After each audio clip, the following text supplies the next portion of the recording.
Azərbaycan Milli Elmlər Akademiyasının prezidenti akademik İsa Həbibbəyli Azərbaycanda təkmilləşmə dərslərində iştirak edən Pekin Xarici Dillər Universitetinin Azərbaycan dili ixtisası üzrə təhsil alan tələbələri ilə görüşüb. Mərkəzi Elmi Kitabxanada təşkil olunan görüşdən əvvəl akademiya rəhbərliyi və tələbələr Mərkəzi Elmi Kitabxananın foyesində ümumilli lider Heydər Əliyevin büstü önünə gül dəstələri qoyub Ulu Öndərin xatirəsini ehtiramla yad ediblər.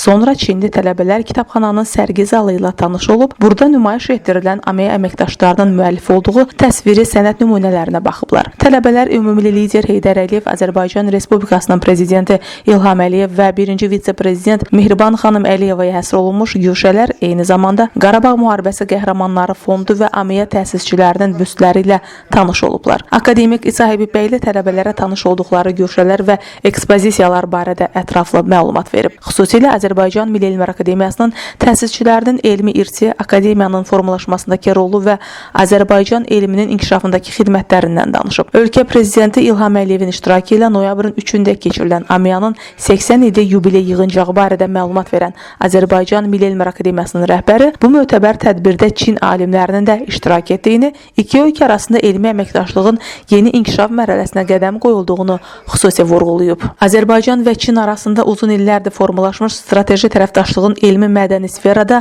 öz bəhrəsini verdiyini deyən akademik İsa Həbibbəyli bu sayədə Pekin Xarici Dillər Universitetinin müəllimi, filologiya üzrə fəlsəfə doktoru Akşin Əliyevin fəaliyyətini yüksək qiymətləndirib. Görüşün davamında akademik İsa Həbibbəyli Çinli tələbələrə Azərbaycan ədəbiyyatında ədəbi cərəyanlar mövzusunda mühazirə keçib. Mühazirə böyük maraqla qarşılanıb. AMEA rəhbəri tələbələrin suallarını ətraflı şəkildə cavablandırıb. Daha sonra akademik İsa Həbibbəyli tələbələrə AMEA-da nəşr olunan monoqrafiyalar, həmçinin müəllifi olduğu kitablar, eləcə də bədii əsərlər hədiyyə edib və birgə xatirə şəkli çəkdirilib.